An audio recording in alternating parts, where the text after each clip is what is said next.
Kita cek olinya, Iya. masih bagus, Iya. tapi kilometernya udah lewat nih. Iya. Harus tetap diganti apa enggak? Yang Euro 4 tuh lebih ribet gitu. Itu apakah benar perawatannya lebih ribet? Salam satu aspal, selamat datang di channel Kolektor.com.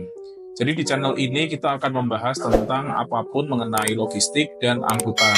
Jangan lupa share dan subscribe, lalu like video ini juga ya. Nah, mengenai oli ini mas, saya menemukan deh ya di beberapa media sosial juga, di forum-forum sopir juga ya kan. Mereka tuh ada yang bilang kalau misalnya nih, kita cek olinya, Iya. masih bagus, Iya. tapi kilometernya udah lewat nih. Iya. Harus tetap diganti apa enggak? Iya, kalau oli, kalau secara kilometer ya, kalau memang misal ditentukan sudah 10.000 ya otomatis pasti kan itu sudah batas maksimalnya gitu loh. Ya mau nggak mau ya itu memang harus diganti gitu loh. Karena ya itu tadi kalau sudah lewat dari 10.000 otomatis pasti kan dia daya pelumasannya udah berkurang ya. Itu juga nanti mempengaruhi keausannya. Jadi ya saran saya sih kalau misalnya memang sudah ditentukan berapa ribu kilometer misalnya ya sudah tetap diganti gitu loh. Gitu. Karena mungkin ya kita mungkin bisa ya ngelihat dari fisiknya ya. Cuman kan kita nggak bisa apa ya istilahnya ngecek pada saat kalau panas itu kayak gimana kayak gitu, kekentalannya seperti apa kayak gitu kan, daya lumasnya bagaimana gitu kan. Itu yang nggak bisa kita cek secara visual mungkin gitu loh. Jadi ya disesuaikan saja. Berarti kalau kelihatan masih bersih tapi kilometernya udah lewat ya tetap harus diganti karena kan istilahnya biar lebih optimal ya. Iya betul. Oke lah, range penggantian oli itu berarti setiap 10.000 atau gimana nih? Atau tergantung tipe-tipe tertentu ada ininya? Ya, kalau di Hino semua tipe ya. Kalau di Hino semua tipe, terus kemudian penggunaannya normal masnya, artinya dia bukan area yang mungkin ditambang seperti itu, mungkin itu nanti beda ya. Tapi kalau normal di jalan raya kayak gitu ya kita pakai oli genuine itu ya, kita standarnya 10.000 km gitu. Semua tipe 10.000 km. Iya. Oke. Hino yang terbaru, terutama yang 300 ya. Iya.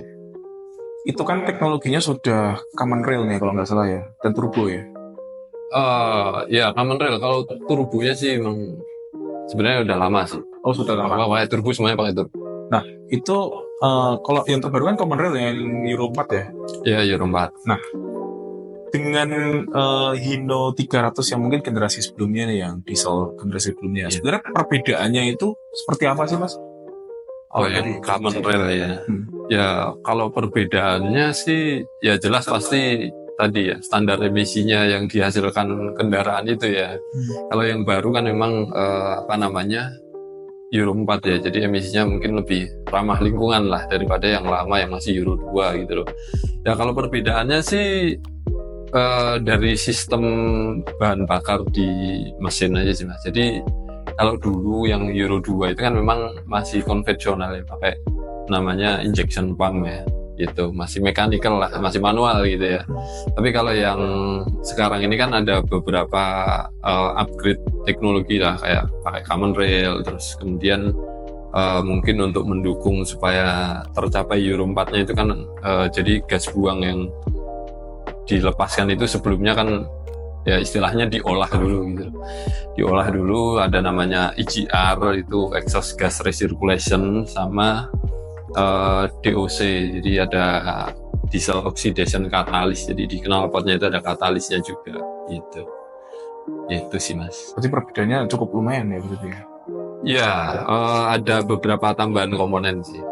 Kalau masalah merawatnya, kan ada yang bilang nih mas di media sosial kalau yang Euro 4 tuh lebih ribet gitu. Itu apakah benar perawatannya lebih ribet?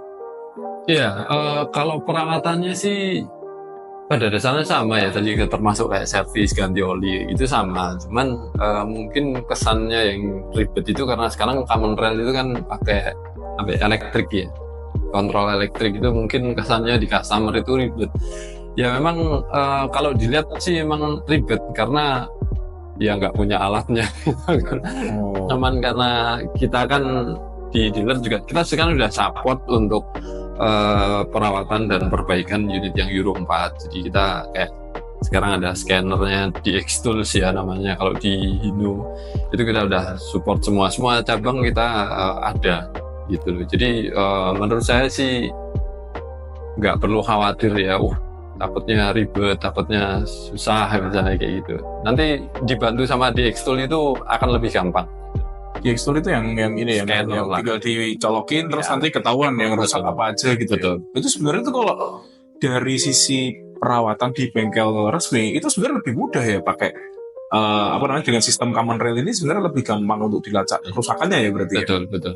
Jadi ya di situ juga nanti akan record juga, maksudnya habitnya driver itu seperti apa. Jadi ECU-nya ini kan dia nyimpen juga, sering akselerasi mendadak misalnya, overspeed misalnya, atau engine overrunning misalnya, kayak gitu-gitu record. Jadi historinya semua, kalau misal servis di dealer, kalau memang ada temuan misalnya, ya nanti kita sampaikan, Pak ini pernah overheat misalnya, Pak ini pernah overspeed, overrunning, ya ini mungkin hati-hati ya nanti seperti apa kayak gitu.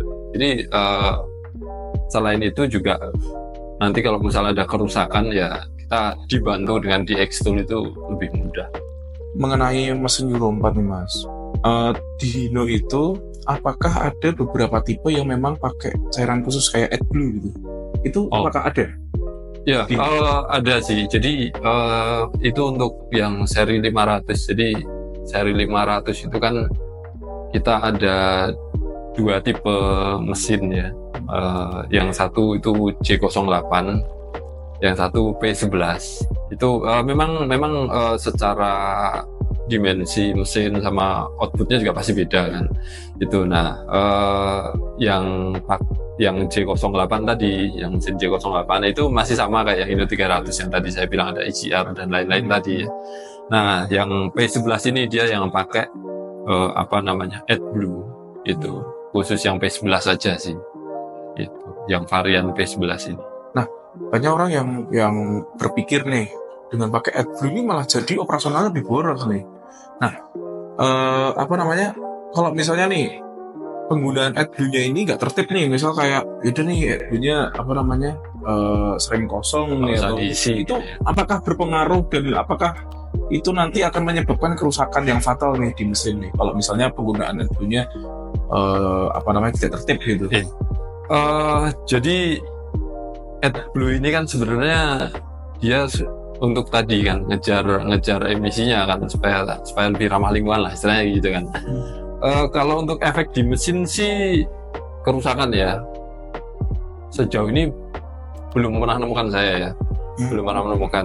Jadi mungkin tidak akan mempengaruhi kerusakan mesin, tapi yang perlu digarisbawahi adalah ketika unitnya ini misal AdBlue-nya sudah limit misalnya, itu nanti biasanya muncul warning ya di dashboard, itu muncul warning itu. Nah, terus kemudian nanti kalau memang sudah benar-benar habis itu karena istilahnya sensornya mungkin baca ya, AdBlue-nya habis gitu.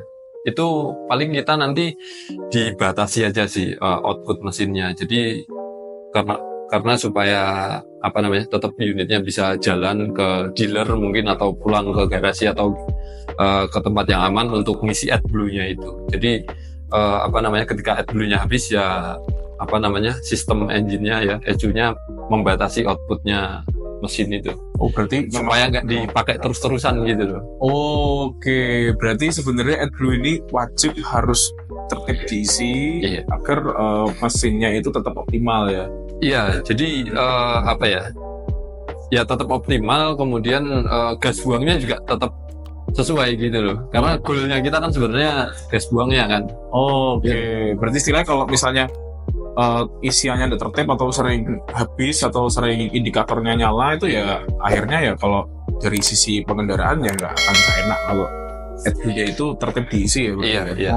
Kalau kehabisan gitu. Oke.